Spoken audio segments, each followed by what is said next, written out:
In American society, money is a taboo topic. We're taught at a young age it's improper to talk about it, but we're also bombarded with messages about the power and importance of money in our everyday lives. And by not talking about it, we miss out on the skills and lessons we need to effectively understand and financially plan. That changes today. Welcome to Money Tales. Hosted by Sandy Brager and Cami Doder, Money Tales brings more than 35 years of combined professional experience in personal finance to demystify money and demonstrate what it's like to speak openly about personal financial matters. Join us each episode as they interview modern-day movers and shakers about how money decisions intertwine with their daily lives in order to give you better insight into productive financial conversations. Subscribe today and register for our blog Fathom at aspiriant.com/podcasts to increase your money mojo. And now, here's Cami and Sandy. Christina Bui joins us this week on Money Tales. As Christina tells us, losing everything was good for her. The fall of Saigon happened in 1975. Leaving everything they had behind, Christina's mom paid a stranger with gold to get a flight out of Vietnam. The plane took off on what happened to be the day before the Saigon airport was bombed. This harrowing escape was a pivotal moment that created more opportunities for Christina and her mother than they ever would have imagined. This is a story you won't want to miss. After decades of success in the business world, today Christina is co-founder of and managing partner at Kylan Ventures, a venture studio focused on championing the global talent and innovation of Vietnamese entrepreneurs. She serves as an operating partner, strategic advisor, and board advisor with various companies. Christina was awarded Most Influential Woman in Business in 2016 and 2017 by the San Francisco Business Times. She believes in giving back to the community and serves on many nonprofit boards. Here are 3 key money topics Christina hits on in this conversation. First, how her mother taught her that learning how to make her own money was more important than learning how to cook. This way, Christina wouldn't get stuck in the kitchen. Second, how your network builds your net worth. And third, how Christina believes in paying it forward. She finds that helping others be successful always reaps rewards in the end. We hope you share this episode with a friend, and please subscribe to Money Tales on your favorite podcast platform. Now, on to our conversation with Christina Bui. Welcome to the Money Tales podcast. I'm Cami Doder. And I'm Sandy Brager. Sandy, I ordered a book from one of our past podcast guests, Melissa Houston. It's her most recent one. Oh, how is it? It's really good. It's titled Cash Confident. It's all about for women business owners and steps they should take really around financial literacy, financial confidence. For this conversation, what I appreciated is all the learnings I can capture from different places. And in this book that's gearing towards business owners, she's got 5 steps to consider, and I'll share them with you. Great. What are they? Step 1 is master your money mindset. And we've talked a lot about that, haven't we? And there's our history and how that impacts our mindset. Step 2, know your financial reports. And I thought about, oh, that's great. I feel like we've heard from guests talking about maybe we delegate or we should know what's going on in our personal finances. That's a good one. 3, create a financial plan. I love that. Near and dear to our hearts. Step 4, monitor your progress. I thought that was really good. And Sandy, you've always said, be curious as you're monitoring, right? What if it's your personal financials, ask yourself, why did you spend that? Does it align with your values? I always like that one. Yep. And then step 5, manage your cash flow. And once again, another important one. Always an important step. And make sure you're on top of that. You have plenty of cash set aside for your needs and even your unexpected needs that can come up from time to time. All 5 of those are something we cover a lot on Money Tales with our guests. I just think that's so great. Well, thank you for sharing that. And congratulations to Melissa on her book.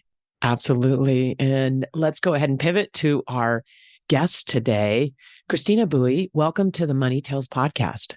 Thank you. Glad to be here. Yeah, it's great to have you. And would you start us off by introducing yourself And in doing so, provide a couple pivotal moments that have taken place in your life that really influenced who you are today. Yes. Hi, everyone. I'm Christina Bui, co-founder and managing partner at Kylan Ventures. We are a venture studio focused on elevating Vietnamese entrepreneurs.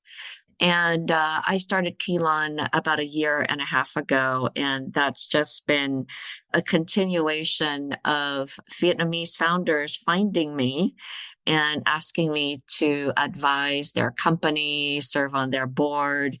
And after I left my full-time, my last full-time employment, I decided to just continue doing this because it is a passion of mine, starting my own firm. Because while I am a refugee from the fall of Saigon, my family had to escape during the Vietnam War and left everything we had. I had 2 dresses and 2 pajamas. That's all we took with Wow. us. Wow. My dad was already in the US studying. He was the chief of naval training, and he Vietnamized the war so that the US Navy was the first armed forces to pull out of Vietnam. So they gave him a full scholarship in 1972. And the fall of Saigon happened in 1975. And my mother was the hero who figured our way out of Saigon one day before they bombed the airport. So we were one of their last flights out of Saigon. So we made it without having to go through the boat people escape what they had to go through. And we got on the last air cargo plane that was owned by the US and got out of there. And the next day they bombed the airport and it was destroyed. So nobody could fly out after that. Having a very strong mother also, it's just contributed to who I am. Wow. Christina, we know these things happen, but when you're talking now, I'm looking at someone who's gone through this experience. And I wondered if you would share more with us. To leave everything behind is unbelievable.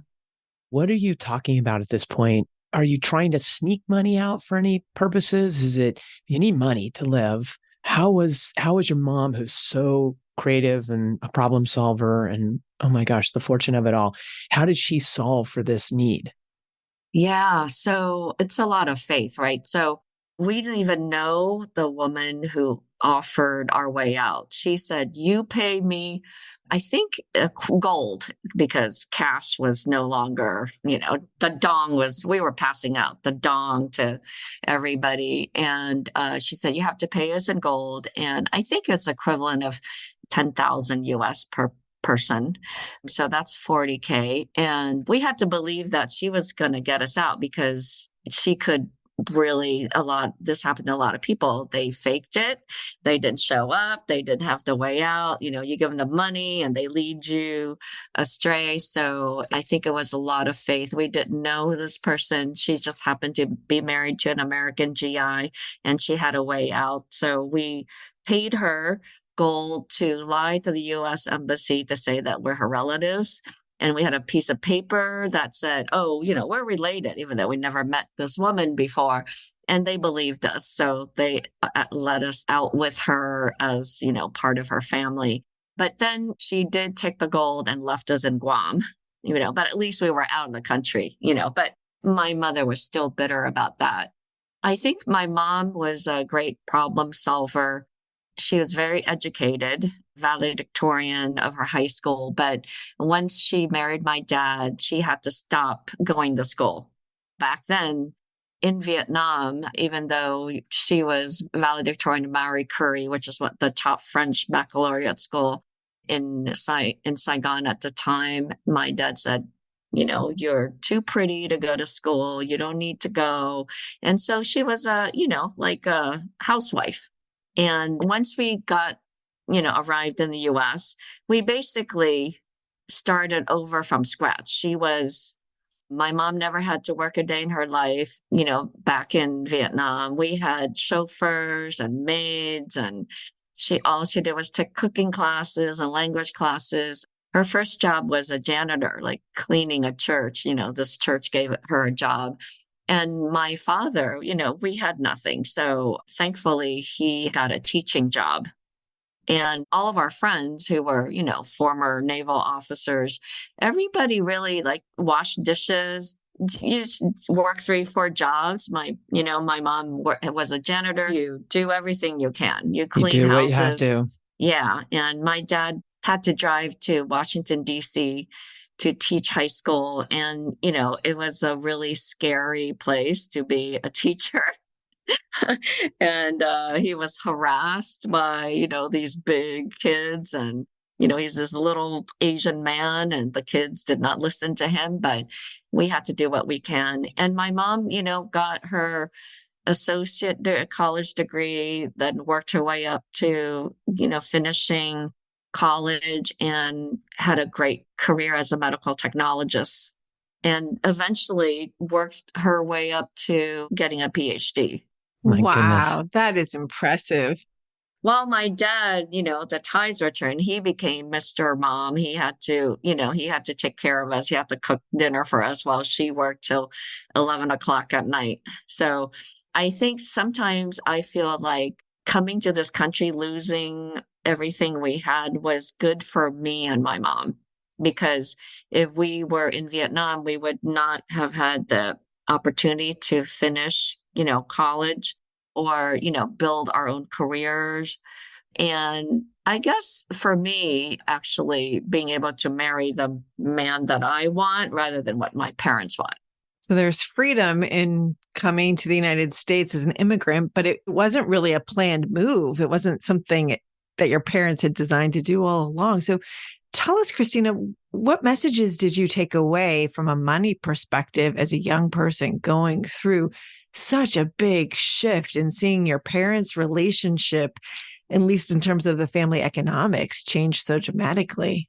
Yes. So I learned a lot from my mom, because it's, for a woman, always have financial independence. She actually said, I don't want you to be a good cook because you're going to be stuck in the kitchen. I want you to cook just, well enough to get through, but you have to be financial independent and make money and be able to make your own money, and never, ever rely on anybody else. Those are strong messages that you received. Oh, yeah. Yeah. So I'm glad I don't cook that well. And I think You're not stuck in the kitchen. Yeah. Of course, education is important. And I've always had to climb my way up slowly up the ladder, like a Capricorn, the goat. Do you think you had to more so than others? Yeah, we couldn't cut any corners. We couldn't take any risks because our family started with nothing. I remember that there were 2 bags of Salvation Army clothes like in front of our house, and the kids in my neighborhood made fun of me and, said, oh, you wear Salvation Army hand-me-downs. And I mean, kids were really, really mean about that. But back then, to me, it was hand-me-downs are awesome, and maybe we tired of worked wearing our way these 2 up. dresses that I can take out of the country with me. Exactly. We grow to being able to go to Kmart, and going to Kmart was a luxury. And so we really, really had to build from the ground up, from zero to, now my parents were able to buy a beautiful home in a really beautiful neighborhood in Northern Virginia, in a very affluent neighborhood. But I think we were always saving. I mean, always minimum cars. You don't buy a new car until your car is like completely dies, like goes kaput. So I think that's always been our family values, and just having to build everything from scratch. So you're building from scratch. Your parents are instilling strong values in you. Your mom is really lighting a fire to be financially independent. And you grow up, you leave your parents' home, and then what happens in your life next, Christina? My parents live in Northern Virginia, and I was the only one who moved west to California because I think they really felt like they needed to arrange my marriage. And my dad's going to laugh when he hears this. My mom's passed away of Alzheimer's, but it wasn't them that was finding these guys. It was the guys' mothers that kept bringing their sons to my house. And I was, in college, and they would know that I came home for the weekend on Fridays from University of Virginia. So I would come home on a Friday, and there's a guy and his mother sitting in my living room, and I'd get very rude, and I'd walk in and, just run up the stairs and get really mad at my parents for bringing these people to my house. But they would say, well, look at, he drives a sports car, he has a townhouse, and he's a PhD, and he's Vietnamese, and he's Catholic, all.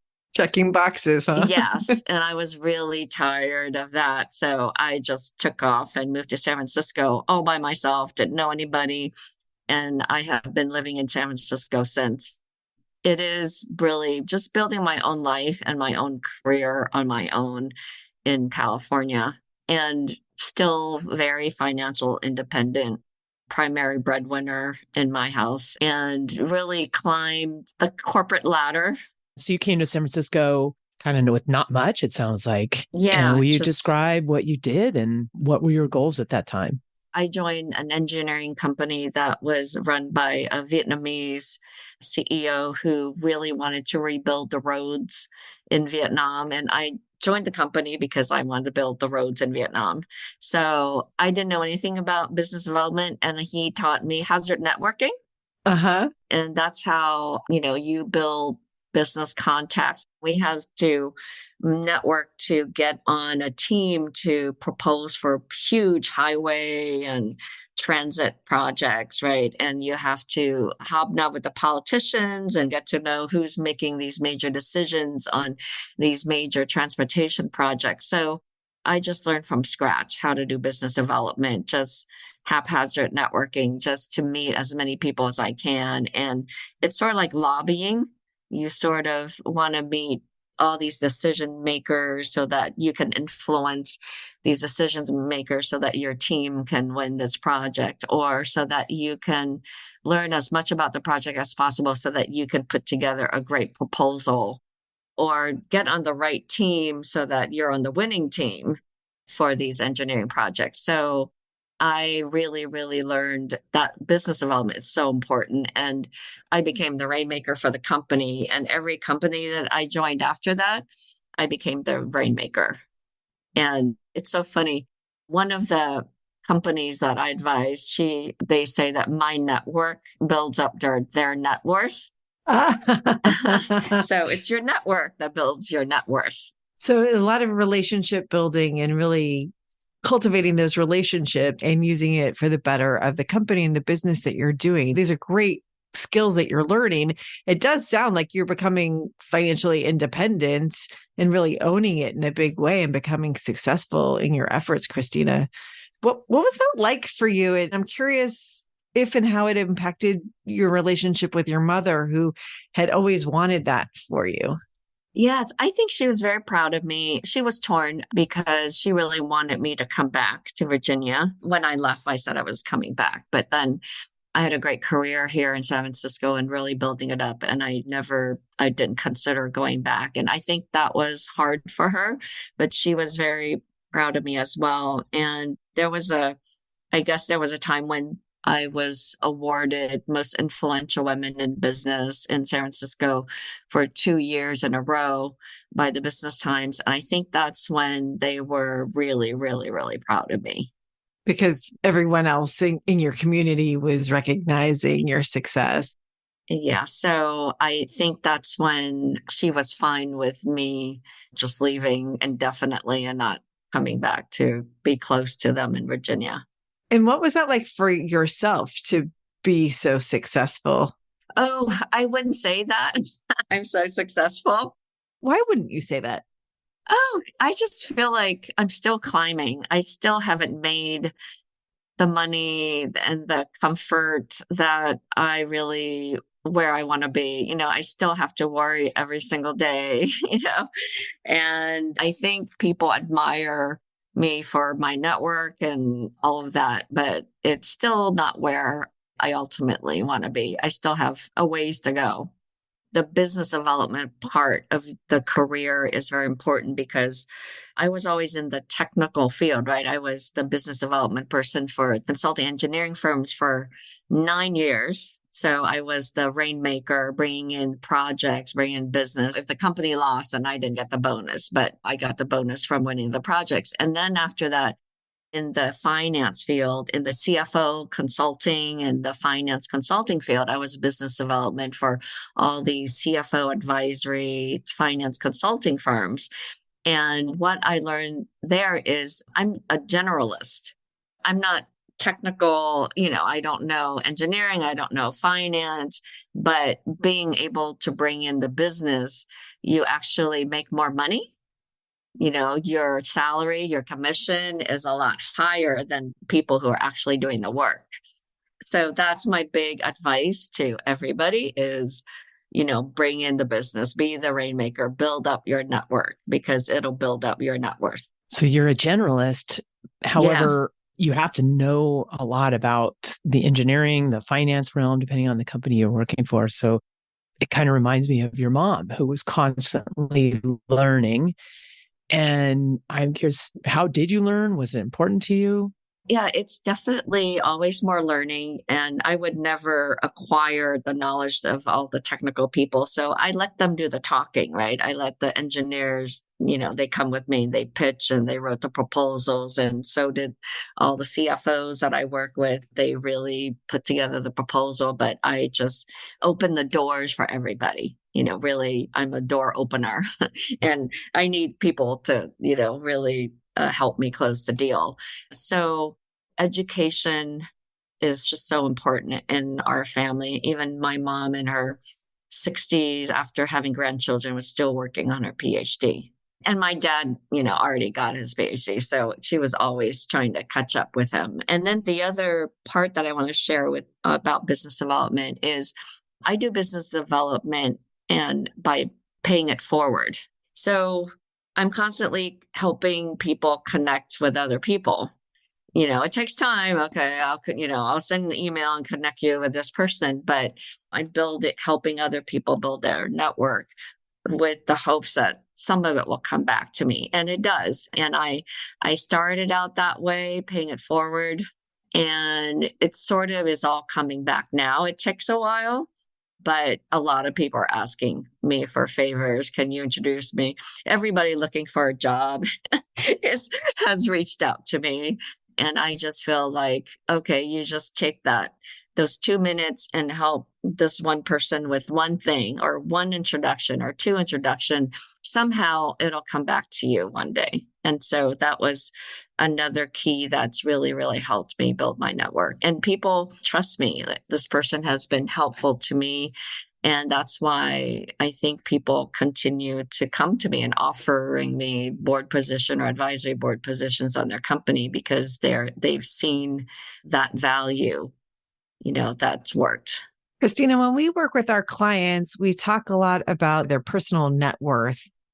And we talk about more than just the financial net worth. We talk about the fact that there's social capital, there's intellectual capital, there's spiritual capital.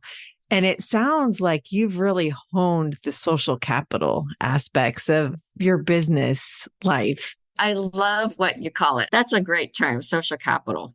You have a tremendous amount. So I want to tie that together with what you were saying earlier about not having reached the financial success that you like. And I'm wondering, how do you define success at this point in your life? And what are your goals? Going back maybe even to that list that Cammie shared from Melissa Houston's book in the beginning. I guess not having to worry about when the next, check is going to come and being able to travel and do whatever I would like, to me, is financial success. I still have a ways to go because I have kids still and the youngest is entering high school next year. And then we have the whole college for 3 kids, right? So it's a ways to go. So I still have to continue to work very, very hard, I think, for another 5 years or so. Definitely success for me is I love what I'm doing and passionate about it. And I've been able to provide just the best education for my kids. Christina, we have a favorite question. I think it'd be great to hear your perspective. Describe your relationship with money today. Yeah, so I guess it's a tough question because I just started my own business a year and a half ago. And so it's tough. It's not easy. And so my relationship with money is still a challenge and a struggle. Do you talk about money much with other people? I don't like to because I care more about my social capital and my personal and family life and my values more than money. With that in mind, how does it feel to talk about money with us today? It's hard. I don't like to talk about money. I just hope that it's going to be there in the end. It sounds like you work really hard for it. Yeah. Kylan Ventures is probably all about talking about money if you're elevating Vietnamese entrepreneurs. I really appreciate your honesty. And so I'm just curious how you reconcile that. Yeah. So I think I went from, the stable corporate job with benefits, with all the promotions, right? With regular checks coming in to running my own firm and taking a sweat equity and, equity and really putting a lot of time and effort into believing in these entrepreneurs and hoping that, one of them is going to, get that successful exit. So it's a lot of faith and hope. What I've done is taken everything that I built in my career to build my own path of success. So I think the struggle is I'm not there yet, building the empire, you would say. As you look back over the last year and a half, Christina, how are you feeling about the decision to have taken that big leap? It's scary, but I love every minute of it. And I work 24/7. It's nonstop. And I keep having more and more really great companies approach me to work with them. And I'm having to be very selective, but it's stretched pretty thin. It was the best decision I've ever made in my life. It's just not having that stability of, the regular paycheck is just daunting. Sounds like an adjustment, but one that you're really happy to be making and aren't looking back and rethinking the decision you made. Yeah. I mean, the looking back is like, somebody's just recruited me for a CEO position and I have to consider it, but I still stayed away from taking those offers. Maybe talk to me in a year. We'll be keeping track. Yeah. So, Christina, you mentioned that you were a breadwinner in your family. Reflecting back on that, what are some of the takeaways that you want to share with our listeners?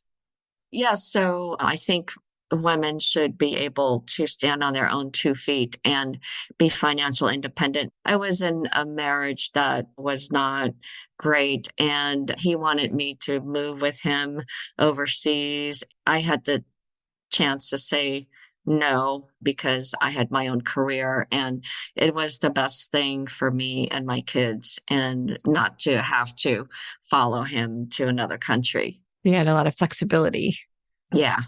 Christina, as someone who doesn't particularly enjoy talking about money, we appreciate you talking about it with us today. What is your next money conversation going to be, and who is it going to be with? I have a feeling that I'm going to talk to a very high net worth individual who wants me to team up with them to either start a fund or do something with them. And then they're going to want me to, discuss what I want out of my life. Christina, what a great conversation. Would you let our listeners know what's the best place for them to find you? Yes. So LinkedIn, Christina Bui, Kylan Ventures. Fantastic. Thank you, Christina, for joining us on Money Tales and sharing your story. I don't think you're giving yourself the credit for all the success you have. It's just amazing. And thank you for sharing. Thanks for listening to the Money Tales podcast. If you've enjoyed this episode, share it with someone you think would benefit from listening. And leave us a review on your favorite podcasting platform. Your ratings and reviews help more people find our podcast. If you're inspired to gain clarity and peace of mind about financial matters, don't hesitate to reach out to our team at Aspirient.